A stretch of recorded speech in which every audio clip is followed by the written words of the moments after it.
Bienvenue dans le débat. À moins de 3 semaines des élections européennes, la campagne bat son plein. Selon le sondage Elab, La Tribune dimanche, la liste de la majorité présidentielle portée par Valérie Ayé atteint son plus faible score à 15,5%. Le PS et LR progressent. La liste PS de Raphaël Glucksmann gagne 1 point à 13% des suffrages. La liste Rassemblement national de Jordan Bardella est toujours en tête avec 32%. Le RN qui officialise la rupture avec son allié de l'AfD, alors que le parti d'extrême droite allemand a tenu des propos révisionnistes. Marine Le Pen a acté d'ailleurs que le RN ne siégerait plus avec les élus de l'AfD. Les partis d'extrême droite qui ont d'ailleurs affiché une sorte d'unité dimanche. Ils étaient rassemblés à Madrid, invités par Vox. Viktor Orban, Giorgia Meloni, Javier Milei, des Américains pro-Trump aussi ont répondu à l'invitation du parti nationaliste espagnol. Ces partis ont le vent en poupe à 3 semaines du scrutin. Alors on va revenir sur cette campagne des européennes. Pourquoi le RN et sa tête de liste, Jordan Bardella, conserve-t-il une large avance dans les sondages? Que dire de la stratégie de la liste présidentielle de Valérie Ayé? Et puis quid de la dynamique de Raphaël Glucksmann? Que peut-on attendre du face-à-face Jordan Bardella-Gabriel Attal demain soir? Ces européennes marquent-elles finalement la fin de l'alliance des gauches?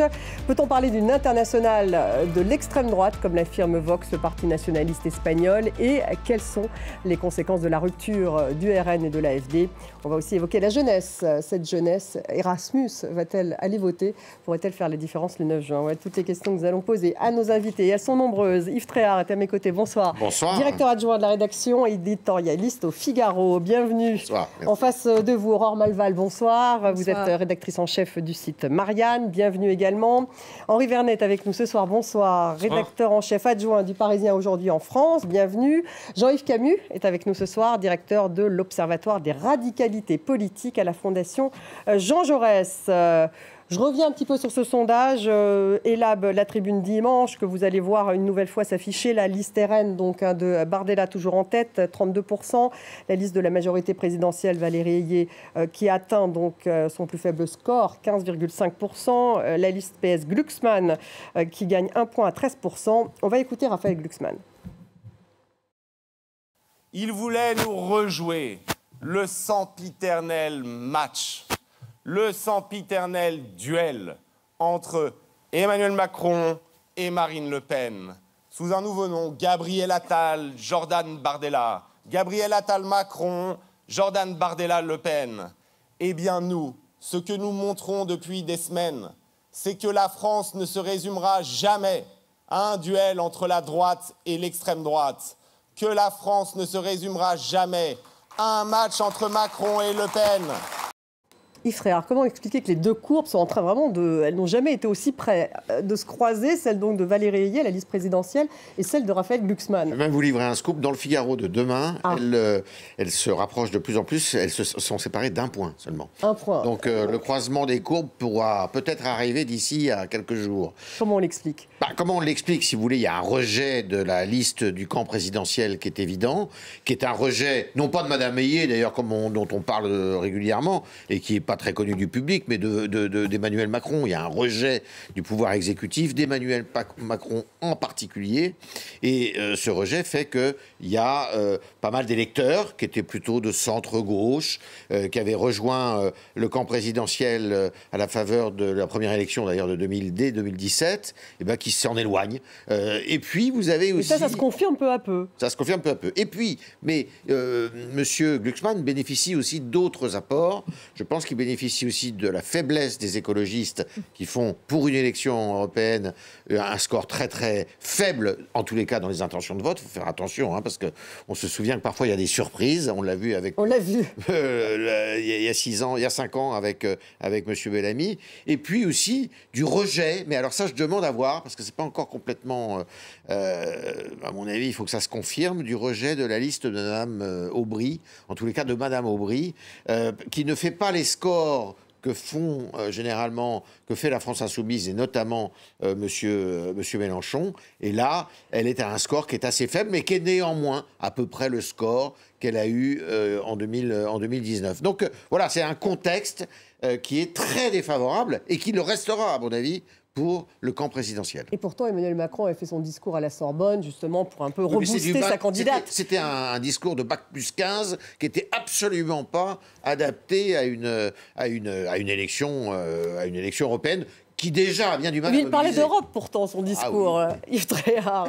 Aurore Balval. Effectivement, je rejoins ce qui vient d'être dit, c'est-à-dire que le rejet d'Emmanuel Macron, et en particulier dans cette catégorie peut-être de centre-gauche, qui reste quand même sociodémocrate dans le fond.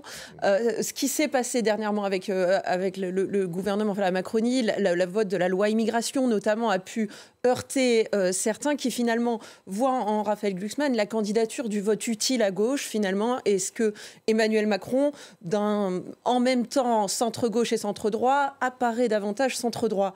Et sur cette question-là, Raphaël Glucksmann effectivement fait le plein, je dirais même de cet électorat finalement de professeurs à la retraite qui se mobilisent pour les élections européennes. Donc c'est pas très étonnant de voir un peu ce transfert de voix. Ça serait le vote utile à gauche, Henri Vernet, finalement, pour rebondir sur ce que vient de dire Aurore. Alors c'est clair que le côté vote utile, il devra jouer. Maintenant, chez qui il sera, ça reste encore déterminé. Alors, parce qu'on parlait de scoop à l'instant du côté des sondages, mais moi je vais vous en livrer un autre, c'est que là, les instituts, bon, nous on travaille avec Ipsos, là je voyais passer sur mon smartphone un Harris Interactive qui lui donne carrément moins d'un point d'écart entre 0,5 et 1. Donc ça se précise. Entre les deux listes. Donc le scoop, en tout cas dans les sondages. Mais voilà, c'est que là, on guette aujourd'hui l'institut et donc le média qui va avec, qui donneront le fameux croisement des courbes, c'est-à-dire ayez derrière Glucksmann. Néanmoins, tout ça, c'est un peu pour répéter à la galerie, parce qu'en effet, ce qui va se jouer, ce qui compte, c'est le jour du vote. On a rappelé tout à l'heure qu'il y a des surprises. Rappelez-vous, il y a 5 ans,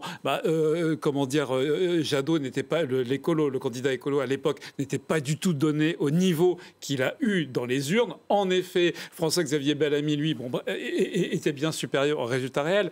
Bref, c'est vraiment ce jour-là qu'on voit la campagne européenne, c'est typiquement la campagne qui se cristallise dans les tout derniers jours, parce que les gens n'y sont pas. Vous citiez le discours de Macron. S'il n'a pas tellement pris, c'est qu'en effet, d'abord, il planait dans des sphères un peu stratosphériques, mais en même temps des enjeux vraiment intéressants, vraiment passionnants pour l'Europe, mais en effet qui n'ont pas encore saisi. Et surtout, cette campagne-là, elle est dominée par des thèmes, et là on en vient au score, en tout cas au score sondagier d'un Bardella, c'est qu'elle est dominée par des thèmes qui sont extrêmement sécuritaires, régaliens, comme on dit dans notre jargon un peu journalistique ou politico-journalistique. Donc évidemment, avec l'attaque du fourgon, un drame incroyable qui a saisi les Français, aujourd'hui même la Calédonie dont on a parlé, bref, ces images-là, tout cela joue en faveur d'une campagne qui se fait pas du tout sur des thèmes européens, mais plutôt sur des thèmes assez classiques, et ce qu'il y aura sans doute demain d'ailleurs dans le débat Bardella-Attal. Alors justement, on va écouter Jordan Bardella, dont la liste est en tête pour le moment dans les sondages à hauteur de 32%. L'immigration est aujourd'hui pour nos sociétés et en particulier pour le peuple français une menace existentielle. De plus en plus de Français ne reconnaissent plus leur pays et parfois ont le sentiment de devenir des étrangers dans leur propre sol. L'immigration est une inquiétude majeure dont j'ai fait l'une des pierres angulaires de ma campagne. Je considère que ça menace aujourd'hui nos modes de vie, notre sécurité, notre civilisation, évidemment nos comptes publics, et qu'il faut sur ce sujet un tournant. Jean-Yves Camus, c'est ce discours-là qui explique le succès de Jordan Bardella, en tout cas qui fait partie de ce succès. Oui, même si ce n'est pas l'immigration qui arrive en tête des priorités des gens qui votent pour ce mouvement. Mais justement, il y a une contradiction là. Ce n'est pas le sujet qui importe aux Français et en même temps, il fait la différence. L'économie, la sécurité, au sens de la loi et l'ordre, l'immigration, ensuite. Mais dans la phrase de Jordan Bardella, il y a un terme extrêmement important. C'est menace existentielle. Rappelez-vous des années 70-80, au début du Front National, le slogan c'était 1 million de chômeurs, c'est 1 million d'immigrés de trop. Grosso modo, on expliquait qu'il suffisait de renvoyer les étrangers dehors pour qu'on arrive au plein emploi. Ça n'était pas une menace existentielle, c'était une menace concurrentielle sur le marché du travail. Aujourd'hui, ce que Jordan Bardella dit, c'est si l'on continue à ouvrir les portes, la France, qui n'est déjà plus totalement la France, ne sera plus du tout la France. Et là, il faut être extrêmement prudent parce que on peut effectivement. C'est si nouveau ce discours. On a l'impression que c'est pas si nouveau. Cette menace existentielle dont il parle, c'est un discours de l'extrême droite. Si vous voulez prononcer comme ça, dans la bouche, encore une fois, de quelqu'un qui est crédité de 32% des intentions de vote. Pas dans la bouche d'un candidat marginal de l'extrême droite qui grappille 1 ou 2%. C'est quelque chose de relativement nouveau. Et en même temps, on aurait tort de renvoyer systématiquement cette vision des choses à l'extrême droite de toujours et de balayer tout ça d'un verre de main en disant « mais c'est trop extrême pour être vrai ». Il y a une partie des Français qui commence effectivement à ressentir un malaise très diffus qui consiste à se dire « mais finalement, je n'ai plus mes repères ». Et je crois qu'une des erreurs qui a été commise à ce propos, c'est de penser que la mondialisation serait naturellement hyper heureuse pour tout le monde tout de suite. Or, il y a naturellement, dans tous les pays, des gens pour qui le vent souffle trop vite, qui s'adaptent moins bien. Et puis, il y a peut-être aussi des choses auxquelles il ne faut pas s'adapter. Hein, je veux dire, s'il s'agit effectivement de laisser grimper l'islamisme dans tel ou tel endroit du territoire, non, il ne faut pas s'adapter. Yves Tréhard, une menace existentielle expliquerait ces 32%, ce vent en poupe de Jordan Bardella. Seulement. Moi, je suis assez d'accord. Je vais même vous livrer une autre confidence, celle d'un ministre que j'ai vu ce matin qui me dit qu'il est sous-estimé. Ça sera plus que ce 32%, vous imaginez un peu. Ils s'attendent à un raz-de-marée. Donc là, il a formulé une inquiétude, votre ministre. Exactement, ils sont très inquiets. Panique, on pourrait même dire. La panique. Mais bon, sauf que c'est une élection qui vaut ce qu'elle vaut. C'est-à-dire que c'est une élection européenne, qui n'est pas une élection de mid-term, comme on le dit souvent, qui n'est pas une élection qui va prédire, et d'ailleurs en aucun cas, ce qui va se passer en 2027. C'est une élection aussi de défouloir, parce que c'est l'Europe, ils n'y comprennent, je vais être très méchant, beaucoup de Français n'y comprennent pas grand-chose, ils ne savent pas à quoi ça sert ce truc-là, sauf à les ennuyer, et comme on n'arrête pas de dire que l'Europe, c'est de la paperasserie. C'est ça, que le discours politique a tellement été critique de l'Europe. Et démago, à fond. C'est dommage d'ailleurs que ça soit comme ça. Eh bien, du coup, les Français n'hésitent pas à envoyer un signal au président de la République, au pouvoir exécutif, pour dire leur mécontentement. Et c'est pour ça qu'il est si haut et que les autres... En plus, il a une qualité entre guillemets, Monsieur Bardella, c'est qu'il y a cette virginité qui les entoure. Ils n'ont jamais été au pouvoir, on peut leur faire aucun reproche. Et donc ça, et puis bon... peut-être le reproche de changer d'avis, de modifier leur positionnement sur un certain nombre de sujets. Même pas, parce que le ton est quand même là, même si, effectivement, je crois qu'on en parlera après, ils ont énormément changé. Énormément changé. C'est-à-dire que tout à l'heure, quand vous disiez d'extrême droite, ils ne se réclament plus de ça. Ils disent on n'est ni droite ni gauche maintenant. C'est le discours que Mme Le Pen veut infuser dans la société. Et vous dites ils ont profondément changé. Bon, on y reviendra, mais... on en parle. On va en parler. Un mot justement sur ce score, Aurore Malval. 9 électeurs, d'ailleurs 9 des électeurs potentiels se disent sûrs de leur choix. Toujours selon ce sondage de la Tribune Dimanche. Comment expliquer, donc, juste pour rebondir justement sur cette dynamique de Bardella ? Le fait que les gens soient si sûrs, je pense parce que ce clivage, finalement, il n'est pas non plus tellement nouveau. Vous parliez, Jean-Yves Camus, de cette question de la mondialisation qui n'a pas été heureuse pour tout le monde. Et c'est finalement, on en revient à là où le clivage gauche-droite a un petit peu volé en éclats par rapport à l'Europe, c'est le vote de 2005 sur le traité portant Constitution européenne. Et à ce moment-là, justement, ce clivage est déjà détruit puisque la gauche et la droite se scindent sur cette question-là.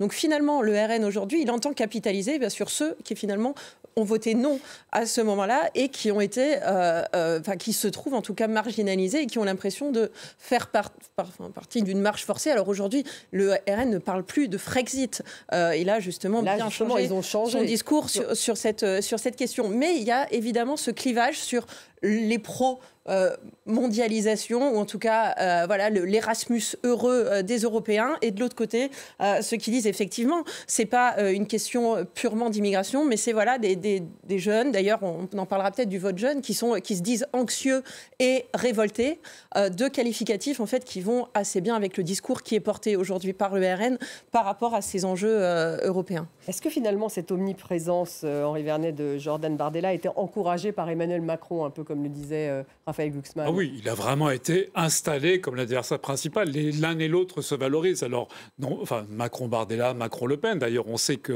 un moment, Emmanuel Macron avait envisagé un débat directement avec Marine Le Pen. Donc, on ne comprend pas très bien, d'ailleurs, pourquoi est-ce qu'elle l'a refusé. Si ce n'est par la crainte, quand même, des 2 débats précédents qu'elle a ratés au niveau des entre-deux tours présidentiels en 17 et en 22. Et pourquoi est-ce que c'est peut-être une erreur? Parce que si, en effet, le score... Alors, les 31 ou 32% promis par les sondages, la cataclysme pour Renaissance annoncée par le ministre de notre ami Yves Tréhard, si ça se réalise, qui en aura le crédit? Bardella, c'est-à-dire un nouveau visage du RN, et non pas Marine Le Pen, qui aurait pu s'en créditer un peu si elle avait accepté un tel débat. Donc oui, il y a vraiment cette installation, c'est ce que dénonçait Raphaël Glucksmann dans l'extrait qu'on a vu au tout début, cette installation, en quelque sorte, d'un adversaire. Pourquoi? Parce que les Européennes, qu'est-ce que c'est? Peut-être qu'il faudrait quand même revenir sur le fait que les gens n'ont pas bien compris l'Europe, etc. Je ne suis pas si sûr. Je pense que quand même, depuis l'épidémie de la pandémie de Covid, depuis l'Ukraine, etc., la conscience de l'Europe, elle est quand même plus prégnante dans l'électorat. Mais donc, revenons à... Conscience peut-être négative, en fait. Mais non, pas que négative. Non, attendez. Regardez, pourquoi est-ce qu'ils ont amodié leur discours sur le Frexit? En effet, ils n'en parlent plus, même si certaines de leurs propositions reviennent à ça. Quand on parle, par exemple, de ne pas appliquer toutes les clauses d'un traité, ça revient quand même à se mettre un petit peu en dehors. Mais parce que, tout simplement, les Français plébiscitent l'euro. Et de manière générale, ils sont aussi largement favorables à l'appartenance à l'Europe. Et ça, le RN l'a très bien compris. Donc ça, il n'en parle plus trop. Ce ne sont pas tellement les termes qui... c'est de l'opportunisme. C'est de l'opportunisme. Mais en revanche, c'est quoi les Européennes? Ce qu'il faut, c'est pas faire 50% plus une voix. C'est pas une présidentielle. C'est vraiment rassembler son socle. Et donc, pourquoi est-ce qu'ils s'installent l'un l'autre? Parce que dans le camp macroniste, c'est cette idée que finalement, ce président, c'est quand même ce camp-là, c'est un des rares en France qui ait assumé le pro-européanisme. Et donc, ils se disent que autant en jouer jusqu'au bout, même si là, en effet, c'est un peu inaudible vu l'actualité, mais pour rassembler son socle, parce que c'est ça qu'il faut pour une européenne. Installé un peu par Emmanuel Macron, vous êtes d'accord? Installé un peu par Emmanuel Jordan Macron, Bardella. Parce que on est toujours prisonnier de ce schéma qui a commencé en 2002, il n'a pas commencé en 2017, d'une présidentielle où les Français sont appelés à voter pour quelqu'un dont ils ne partagent pas nécessairement le programme, mais à éliminer quelqu'un dont ils ne veulent absolument pas. Alors la grande question, c'est effectivement de savoir si ce duel qu'Emmanuel Macron souhaite sans doute à celui qui représentera ses couleurs en 2027 pourra de nouveau fonctionner. Parce qu'il est clair qu'en 2002, il n'y avait pas 82% des Français qui étaient fans de Jacques Chirac. Ils ne voulaient pas de Jean-Marie Le Pen.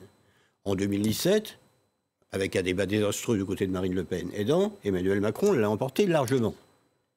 En 2022, réédition, mais la prochaine fois, est-ce que véritablement dans ce pays, on va enfin pouvoir voter une fois pour donner les clés de l'Élysée à quelqu'un dont on approuve le programme et dont on souhaite qu'il réussisse, et non pas simplement pour éliminer quelqu'un dont on pense qu'elle n'a ou pas l'étoffe pour diriger le pays, ou bien que les solutions qu'elle propose vont nous précipiter dans l'abîme. Je ne suis pas sûr que ça marche éternellement.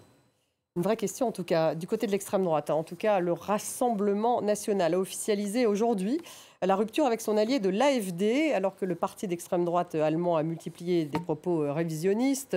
Ce week-end, le chef de liste de l'AfD, Maximilian Krah, avait encore estimé qu'un SS n'était pas automatiquement un criminel. C'est dans un entretien au quotidien italien La Repubblica. Marine Le Pen a donc acté aujourd'hui que le RN ne siégerait plus avec les élus de l'AfD. On fait un point en image avec Florent Rodeau. La décision est inédite.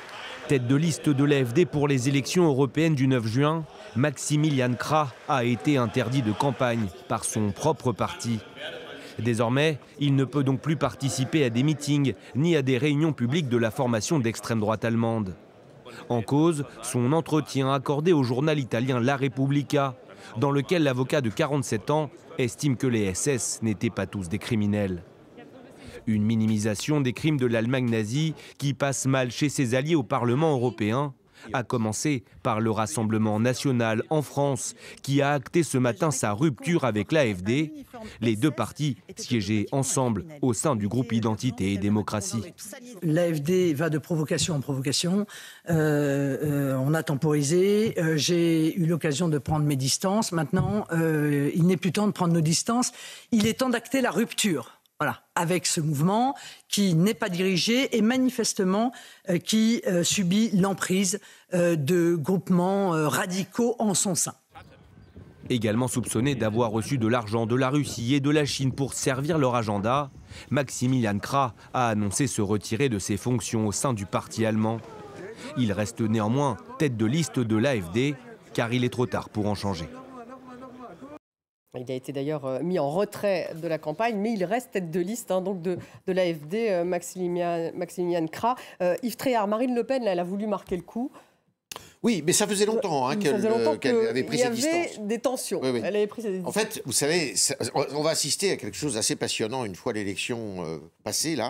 C'est que il y a une rivalité terrible entre tous ces leaders populistes. Une rivalité terrible parce qu'il y a Mme Mélanie, il y a effectivement Marine Le Pen, vous avez les leaders un peu dans tous les pays qui sont M. Orban, qui veulent garder le leadership de ce qu'ils sont et de ce qu'ils représentent en Europe.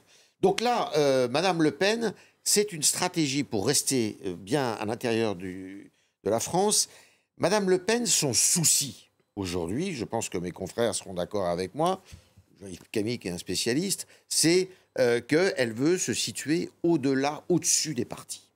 C'est son grand souci, c'est de sortir justement de cette ornière. Alors on peut l'appeler extrême droite, je ne sais pas, mais droite nationaliste, droite souverainiste, droite radicale. Elle veut sortir de cette image-là et donc l'AfD, évidemment, pour elle, il faut se boucher le nez, il faut s'en séparer et en divorcer tout de suite pour essayer, justement, parce qu'elle, ce qu'elle travaille, ce n'est pas le scrutin du 9 juin prochain, c'est évidemment le scrutin de 2027. C'est la prochaine présidentielle. Et oui, où elle veut apparaître comme au-dessus du lot, au-dessus des partis. Ça sera elle, d'une certaine façon, vous allez voir, moi j'en suis sûr, qui va vouloir épouser le discours ni de gauche, ni de droite, et de gauche et de droite.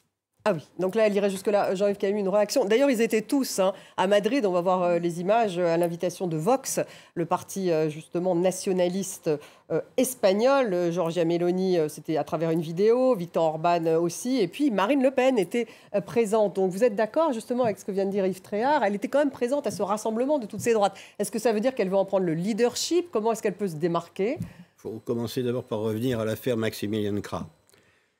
Du point de vue d'une tête de liste d'un parti d'extrême droite allemand, ce qu'il a dit fait du sens. Pourquoi? Parce que ça fait de nombreuses années, l'extrême droite allemande a lancé une campagne qui était en allemand sous le slogan suivant « Mein Opa ist kein Verbrecher ». Mon grand-père n'était pas un criminel. Il y a des millions de gens en Allemagne qui ont un grand-père, un arrière-grand-père, qui a été soldat pendant la Seconde Guerre mondiale et dont tout le monde se demande ce qu'il a bien pu faire. Peut-être qu'il n'a rien fait d'autre que son devoir de soldat, peut-être qu'il a plus mal fait. Donc ça, c'est une corde qui résonne en Allemagne, si vous voulez. Sauf que les Waffen-SS, ce ne sont pas les soldats de la Wehrmacht, ce ne sont pas des conscrits qui ont atteint les 18 ans et qu'on envoie au front. Ce sont des soldats politiques qui sont volontaires. Mais de son point de vue, Maximilian Krah, il a joué son rôle.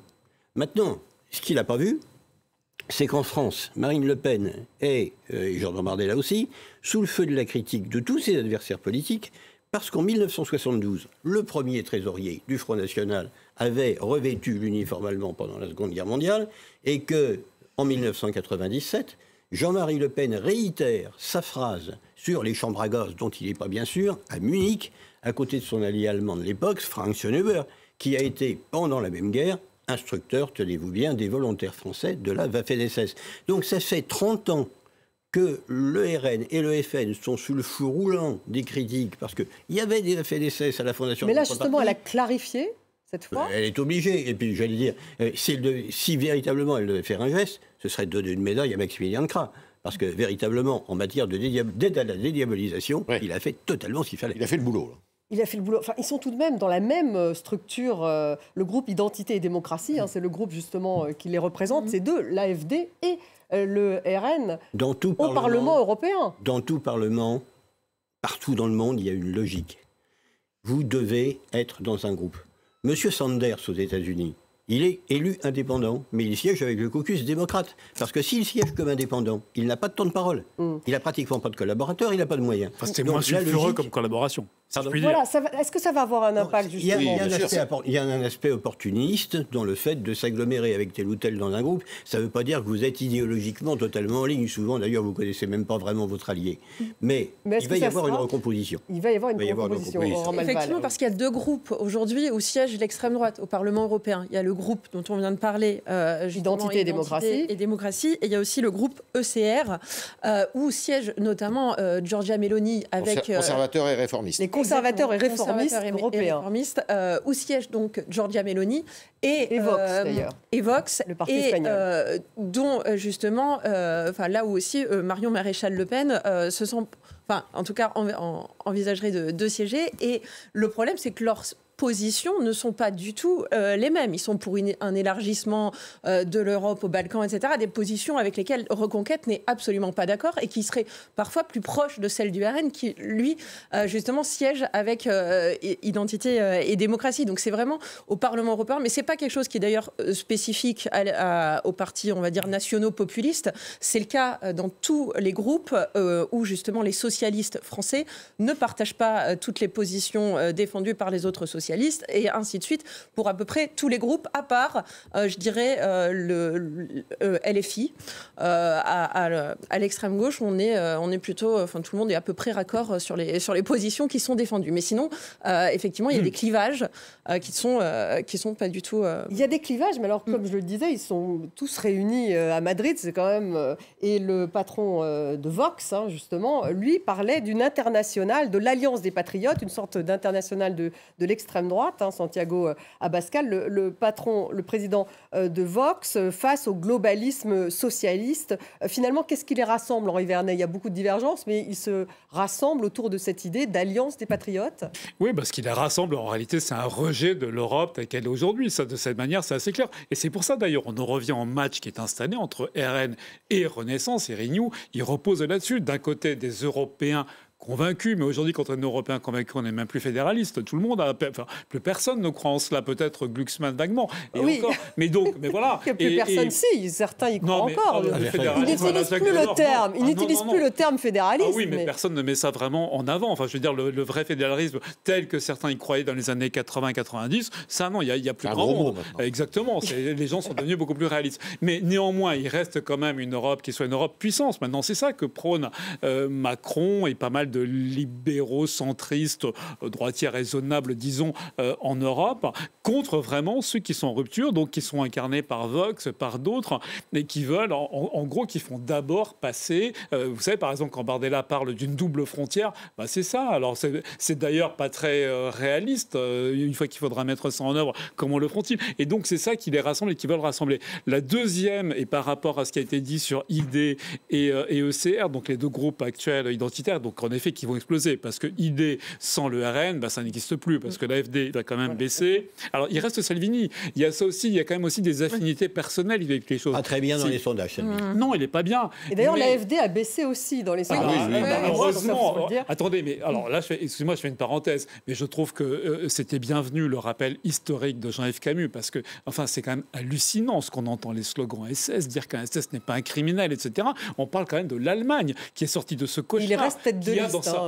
Mais oui, mais qui a quand même organisé sa constitution et sa vie politique pour que plus jamais ça. Et on voit se décomplexer aujourd'hui, vraiment réarriver, se montrer aujourd'hui une vraie extrême droite. Mais bref, pour revenir à ça, donc ce qu'on voit à Madrid, c'est des gens qui voudraient en fait quelque sorte devenir des partis de gouvernement. Certains le sont déjà d'ailleurs, Mélanie bien évidemment. Giorgia Meloni justement, elle voilà. Oui, mais qu'est-ce qui s'est passé? C'est intéressant de Giorgia Meloni parce que elle aussi héritière du parti à la flamme, du MSI néofasciste italien, qui était vraiment l'héritier direct de Mussolini. Eh bien, elle a commencé par gommer la flamme, mais surtout, une fois arrivée au sein de l'Europe, aujourd'hui, Madame Meloni, c'est l'un des personnages centraux de la construction européenne. Regardez, Madame von der Leyen, quand elle va faire campagne, elle s'affiche avec Meloni. Donc tous ces gens-là, ce qu'ils veulent, c'est ça. Ce qu'ils veulent, c'est quoi? C'est le pouvoir?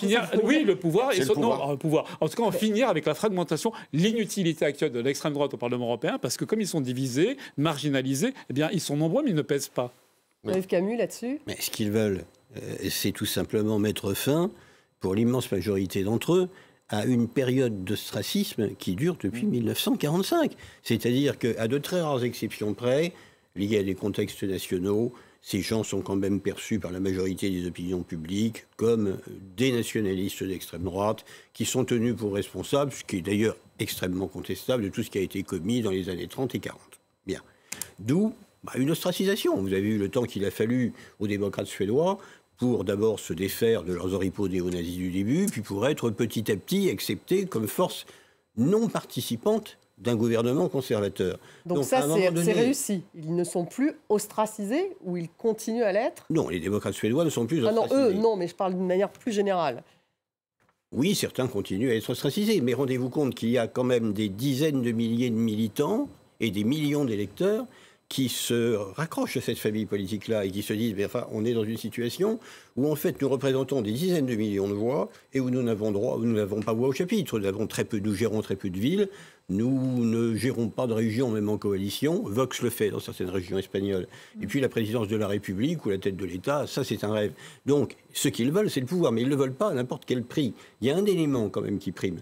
C'est la souveraineté. Ça, c'est quelque chose qui prime. Mais la souveraineté, on en parle, tout le monde parle de souveraineté. Alors, c'est plus la souveraineté, ça a une définition. C'est plus tout seulement l'extrême droite. Non, la souveraineté, ça a une définition qui n'est pas nécessairement d'extrême droite. C'est le fait que le droit national soit en tout point supérieur au droit communautaire. C'est donc retrouver sa souveraineté politique, économique, financière et diplomatique.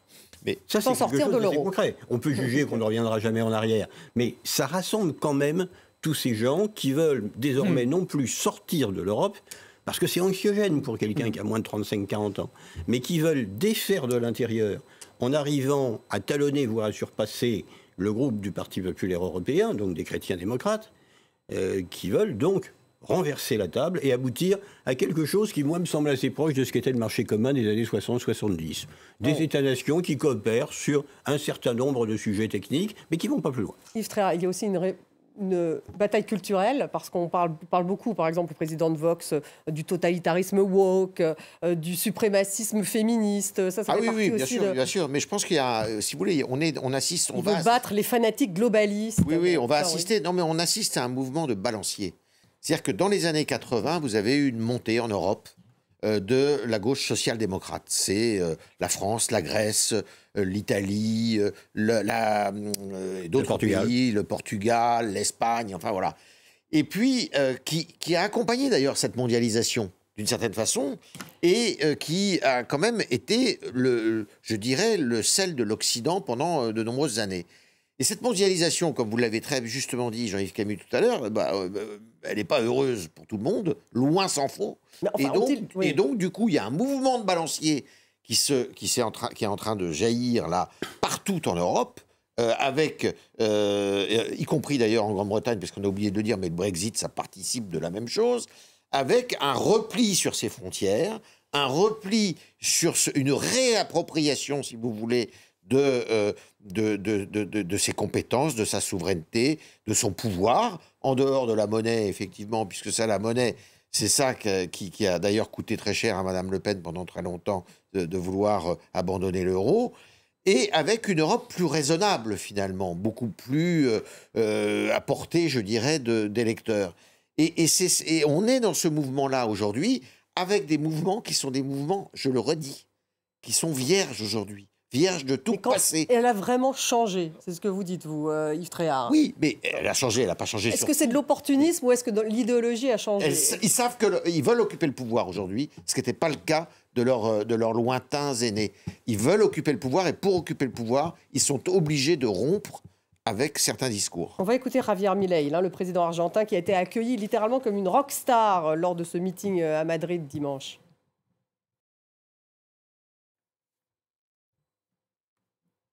Je montrerai l'exemple et je montrerai au monde qu'un gouvernement avec nos idées peut réussir. Les exploits que notre gouvernement accomplira en Argentine témoigneront et prêcheront le système capitaliste de la libre entreprise.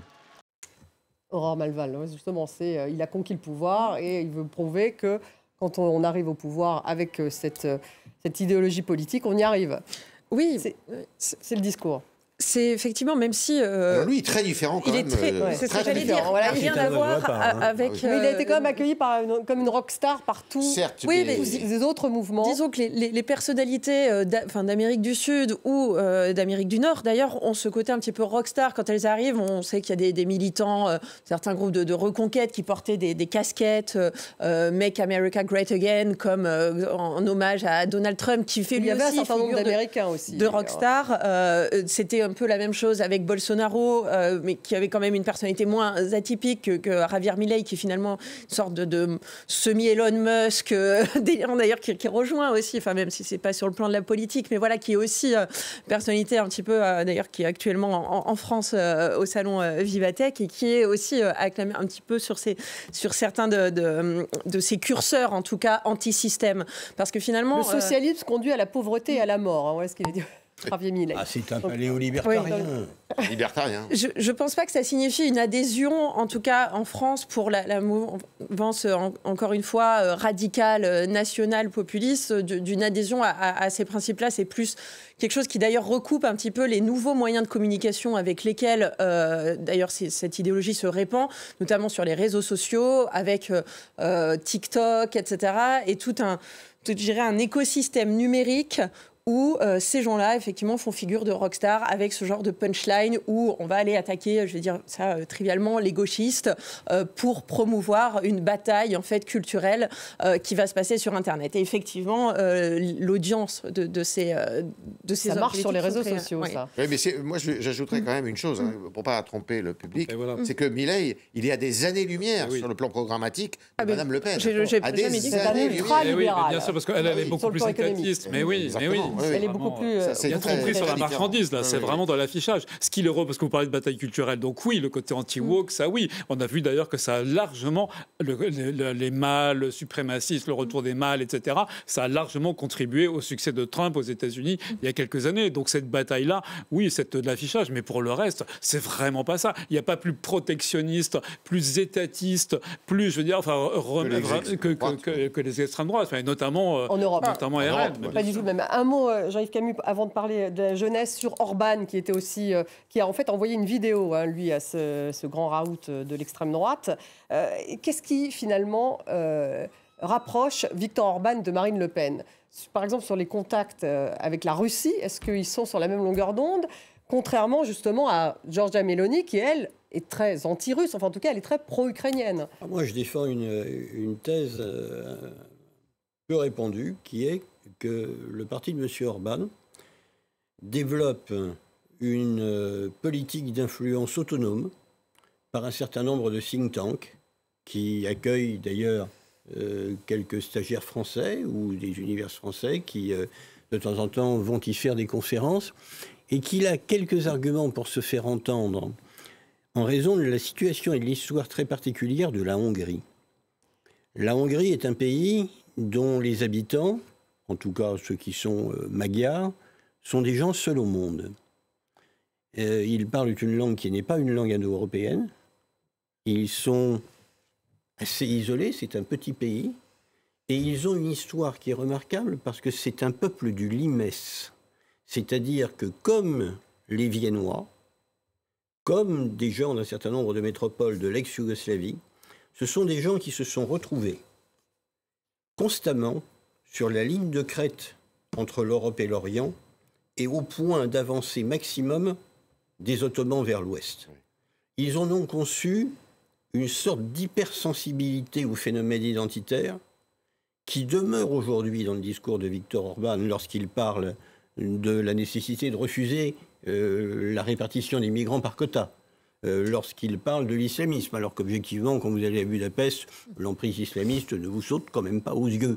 Ce sont des gens qui sont également, par rapport à l'Europe, sur une ligne que nous ne comprenons pas. Quand ils sont rentrés dans l'Europe en 2004, ils y sont rentrés évidemment pour aboutir à l'économie de marché. C'est ça. Mais pas seulement. Mais ils avaient une idée des valeurs de l'Europe, qui était finalement une idée d'avant-guerre. Pourquoi? Parce qu'avant-guère, ils n'ont pas connu la démocratie. Mais en Hongrie, il y en a qui épousent les valeurs de l'Europe, Jean-Yves Camus. Pardon? Il y en a en Hongrie qui épousent les valeurs de l'Europe. Ils ne sont pas tous pro-Orban. Vous parlez de M. Orban, je vous réponds, quelle est la doctrine de M. Orban? Bien évidemment, si vous parlez au maire de Budapest, c'est un peu différent. Mais il y avait dans toute l'Europe de l'Est cette idée qu'en rejoignant l'Europe, on allait rejoindre une Europe qui finalement épousait encore les valeurs d'avant la Seconde Guerre mondiale. Et ils n'ont pas trouvé ça. Oui. Donc aujourd'hui... Et sur les liens avec la Russie, justement, est-ce qu'on peut faire un rapprochement entre Marine Le Pen et Viktor Orban, justement ? Contrairement à Giorgia Meloni. La seule chose qui intéresse véritablement Viktor Orban dans le conflit ukrainien, et ça c'est très peu connu, c'est le sort de la minorité magyare qui habite en Ukraine, dans la région d'Uzhgorod. Ça fait à peu près 110 000 personnes qui ont été privées ces dernières années par le gouvernement ukrainien de leurs droits linguistiques, notamment de leur droit à ouvrir des écoles en magyare, en hongrois. Et c'est véritablement ça qui, dès le début, l'a mobilisé. Faire revenir ces gens, leur apporter de l'aide. Pour le reste, vous voulez que la Hongrie, petit pays de 6 millions d'habitants, se fâche avec Moscou? Non, c'est pas possible. Par ailleurs, l'aide qu'elle apporterait à l'Ukraine est relativement réduite. Le rôle qu'il peut jouer, c'est le rôle de Monsieur Veto en Europe. C'est celui qui systématiquement dit « bah non, désolé, moi la Hongrie, c'est pas mon intérêt national, donc veto ». Bon, il nous reste 5 minutes, on va parler de la jeunesse tout de même. Est-ce que cette jeunesse Erasmus, d'abord, est-ce qu'elle va aller voter? Est-ce qu'elle peut faire la différence le 9 juin? Henri Vernet. C'est bien ça le problème. Alors, nous, puisqu'on reparle de sondage, nous on travaille avec Ipsos et dans la première vague notamment, c'était frappant de constater à quel point la jeunesse est absente de ce scrutin. Et quand elle est là, elle est plutôt mobilisée, enfin si on prend par strate, elle est plus proportionnellement mobilisée justement sur le RN que sur les autres partis, et notamment les partis les plus européens. Donc la jeunesse Erasmus, en effet, on peut se demander où elle est. Mais ça va au-delà de ça, c'est-à-dire que de toute façon, de manière générale, le différentiel de vote entre les moins de 35 ans et plus encore les 18-25 ans par rapport aux strates plus élevées et notamment aux seniors de plus de 65 ans, et ben là c'est terrible, l'écart est très grand. Donc cette classe-là, est-ce qu'il est plus grand au niveau national? Oui, sur les européennes encore plus, mais c'est vrai que c'est un phénomène national. Et ça veut dire quoi? Qu'on est dans une démocratie des seniors. Et c'est vrai également, en tout cas pour le vote français. Je ne m'hasarderai pas trop sur ce qui se passe dans les 26 autres pays parce que c'est peut-être un peu différent, mais j'en suis pas sûr. Et c'est quand même un paradoxe de voir une démocratie des seniors sur un projet qui est quand même un projet qui reste jeune, qui est celui de l'Europe, avec justement de la libre circulation. Donc ça veut dire que les peurs qu'on a évoquées les uns les autres, eh bien, elles concernent aussi, elles touchent aussi les plus jeunes. Aurore Malval, il nous reste une minute. Très rapidement, je voulais juste préciser d'ailleurs, Erasmus n'est pas un programme européen, pas un programme de l'Union européenne. Il existe indépendamment. D'ailleurs, il y a la Suisse, il y a des problèmes. Il incarne, évidemment, et effectivement, il incarne l'Europe, mais attention, il incarne l'Europe en fait chez les jeunes diplômés qui ne sont pas, qui sont justement des votants pour. Là aujourd'hui, on les retrouve d'ailleurs davantage penchés l'électorat de Raphaël Glucksmann que d'ailleurs dans celui de la liste de la majorité. Et en fait, cet électorat, l'électorat jeune qui lui vote en grande majorité, je crois plus de 10 points, de 12 points de plus chez les jeunes pour Jordan Bardella, c'est pas nécessairement justement ce public qui a fait une partie de ses études supérieures à l'étranger. Donc on retrouve en fait la même distinction, quoi. C'est une distinction socio-économique. Bien sûr, et puis il y a un phénomène qui monte, je voudrais le dire, c'est qu'il y a chez beaucoup de jeunes le désir d'un homme fort ou d'une femme forte, d'un pouvoir fort. C'est une nouveauté et c'est ça qui les distingue des anciens qui, eux, ont toujours baigné dans la démocratie et justement dans la liberté de choix. Et bien chez les jeunes, ça c'est terrible d'ailleurs, je le dis comme je le pense, c'est assez terrible, ils sont pour des pouvoirs forts. Merci Yves Tréhard, Jean-Yves Camus, Henri Vernet, merci Aurore Malval, merci à vous tous de nous avoir suivis. Merci. Restez sur France 24, vous pourrez retrouver l'émission sur les réseaux sociaux et en podcast.